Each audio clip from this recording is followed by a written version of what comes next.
ಸಾಮಾಜಿಕ ಜಾಲತಾಣದಲ್ಲಿ ಎಸ್‌ಸಿ ಸಮುದಾಯದ ಶಾಸಕಿ ಭಾಗೀರಥಿ ಅವರ ವಿರುದ್ಧ ಅವಮಾನಕಾರಿ ಹೇಳಿಕೆಯನ್ನು ನೀಡಿರುವ ಬಿಲ್ಲವ ಸಂದೇಶ್ ಎಂಬ ವ್ಯಕ್ತಿಯನ್ನು ಕೂಡಲೇ ಬಂಧಿಸಿ ಸೂಕ್ತ ಕಾನೂನು ಕ್ರಮ ತೆಗೆದುಕೊಳ್ಳಬೇಕೆಂದು ಬಿಜೆಪಿ ಎಸ್‌ಸಿ ಮೋರ್ಚಾ ಒತ್ತಾಯಿಸಿದೆ.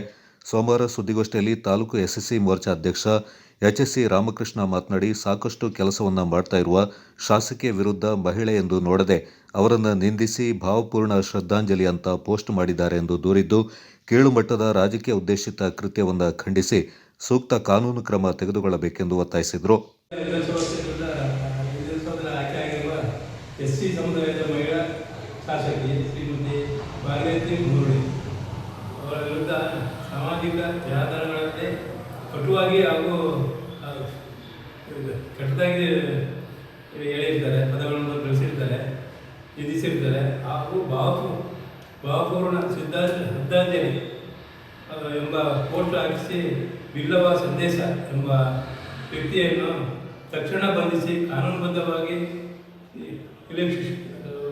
ಕ್ರಮ ಕೈಗೊಳ್ಳಬೇಕೆಂದು ಪೊಲೀಸ್ ಇಲಾಖೆಯನ್ನು ನಾವು ಅಭಿನಯಿಸುತ್ತೇವೆ. ಶಾಸಕಿ ಎಂಬ ನಿಟ್ಟಿನಲ್ಲಿ ಅವರು ಸಮುದಾಯದ ಮಹಿಳೆಯರಿಗೆ ಪ್ರೇರಣೆಯಾಗಿರುವ ಇಂಥ ಕೀಳುಮಟ್ಟದ ರಾಜಕೀಯ ಉದ್ದೇಶ ಹಾಗೂ ಸತ್ಯವನ್ನು ಶ್ರವಣಪಟ್ಟೆ ಎಸ್ಸಿ ಮೋರ್ಚಾ ದಲಿತರಿಗೆ ಭಾರಿ ಅನ್ಯಾಯ ಬಂದಿದೆ. ಏನಂದರೆ ಸಮಾಜ ಕಲ್ಯಾಣ ಇಲಾಖೆ ಗಂಗಾ ಕಲ್ಯಾಣ ಯೋಜನೆ ಆಗಿರ್ಬೋದು,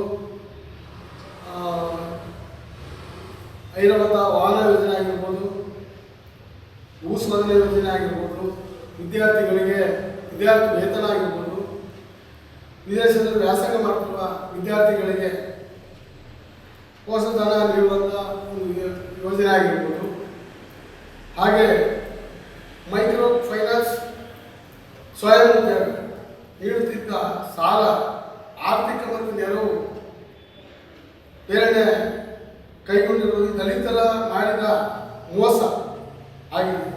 ಪರಿಶಿಷ್ಟರ ಹಣವನ್ನು ಎಲ್ಲ ಇಲಾಖೆ ನಮಗೆ ಇಟ್ಟಂಥ ಮೀಸಲಾತಿ ಹಣ ಮುಟ್ಟಕ್ಕೆ ಯಾವುದೇ ಹಿಂದಿನ ಸರ್ಕಾರ ಆಗಲಿ ಯಾವುದೂ ಏನು ಮಾಡಿದ್ದಿಲ್ಲ. ಆದರೆ ಕಾಂಗ್ರೆಸ್ ಸರ್ಕಾರ ಬಂದ ಮೇಲೆ ದಲಿತರ ಹಣ ತೆಗೆದು ಗ್ಯಾರಂಟಿಗಳಿಗೆ ಉಪಯೋಗಿಸಿ ಇವತ್ತು ದಲಿತರಿಗೆ ಮೋಸ ಮಾಡಿದೆ. ಇದನ್ನು ನಾವು ತಾಲೂಕು ಎಸ್ಸಿ ಮೋರ್ಚಾದ ಭಾರತೀಯ ಜನತಾ ಪಕ್ಷದ ಎಸ್ಸಿ ಮೋರ್ಚಾದ ಉಪಾಧ್ಯಕ್ಷರಾಗಿ ನಾವು ಖಂಡಿಸ್ತೀವಿ. ವ್ಯವಸ್ಥಿತ ದೌರ್ಜನ್ಯ ಪ್ರಕರಣವನ್ನು ನಾವು ತೀವ್ರವಾಗಿ ಖಂಡಿಸುತ್ತಾ ಆರೋಪಿಯನ್ನು ತಕ್ಷಣ ನ್ಯಾಯಾಲಯದ ಮುಂದೆ ಹಾಜರುಪಡಿಸಬೇಕೆಂದು ಆಗ್ರಹಿಸುತ್ತೇವೆ ಮತ್ತು ಸಂವಿಧಾನದ ಡಾಕ್ಟರ್ ಬಿ.ಆರ್. ಅಂಬೇಡ್ಕರ್ ಹೆಸರಿನ ವಸತಿ ಯೋಜನೆ ರಾಜ್ಯ ಸರ್ಕಾರವು ಕೇವಲ 3128 ಮನೆಗಳನ್ನು ಮಾತ್ರ ಮಂಜೂರು ಮಾಡಿರುವುದು ದಲಿತರಿಗೆ ದುರದೃಷ್ಟಕರ ಸಂಗತಿಯ ನಡೆಯಾಗಿದ್ದು, ಇದನ್ನು ನಾವು ಕೂಡ ಖಂಡಿಸುತ್ತಿದ್ದೇವೆ.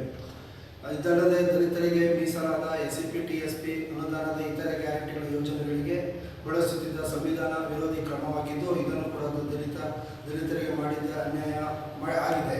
ಈ ರೀತಿ ನಿರಂತರ ದಲಿತ ಸಮುದಾಯಕ್ಕೆ ಮೋಸ ಮಾಡುತ್ತಿರುವ ರಾಜ್ಯ ಸರ್ಕಾರದ ವಿರುದ್ಧ ದಲಿತರು ಎಚ್ಚೆತ್ತುಕೊಂಡು ಜಾಗೃತರಾಗಬೇಕೆಂದು ಈ ಮನವಿ ಮಾಡುತ್ತಾ ಈ ಪತ್ರಿಕಾ ಪ್ರಕಟಣೆ.